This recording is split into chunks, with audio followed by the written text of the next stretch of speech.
এখানে স্বরাষ্ট্র মন্ত্রণালয়ের ভূমিকা হচ্ছে আমরা আনুষ্ঠানিকভাবে গ্রেফতারি পরোয়ানা সহ আমাদের অনুরোধপত্র পররাষ্ট্র মন্ত্রণালয়ের মাধ্যমে আমরা প্রেরণ করেছি। তো এই ওসমান হাদি হত্যার সাথে যারা অভিযুক্ত তদন্ত কার্যক্রম চলছে, একবার চার্জশিট প্রদান করা হয়েছিল, সম্ভবত নারাজি দেওয়ার কারণে পুনরায় তদন্ত হচ্ছে।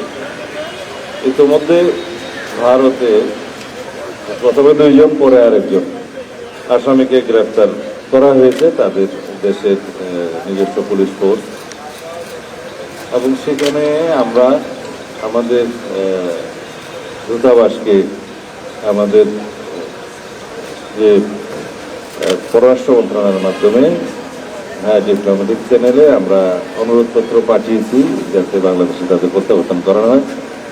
তাই এলো ইনোভার, যেন আপনি লাইফে থাকেন রেডি প্রতিদিন। Innova, designed for now.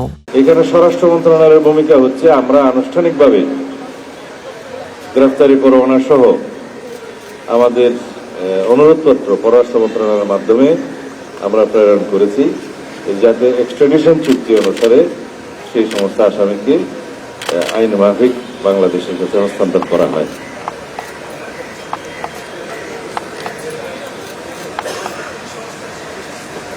আমরা এখন বেশ কিছু পৃথিবীর উন্নত রাষ্ট্রের সাথে কথা বলছি বাংলাদেশের পুলিশ সংস্কারের জন্য। আমরা যে সমস্ত পদক্ষেপ নিতে চাই, আরো বেশি মান উন্নয়নের জন্য, বিভিন্ন ক্ষেত্রে ক্যাপাসিটি বিল্ডিং এর জন্য, যাতে আমরা পুলিশ বাহিনীকে আরো সমৃদ্ধ করতে পারি, সেই জন্য আমরা সহায়তা চাচ্ছি। সেটাকে অনেক সময় বলা হয় যে অ্যাডভাইজারি সাপোর্ট আছে, টেকনিক্যাল সাপোর্ট আছে, ট্রেনিং আছে, ক্যাপাসিটি বিল্ডিং আছে।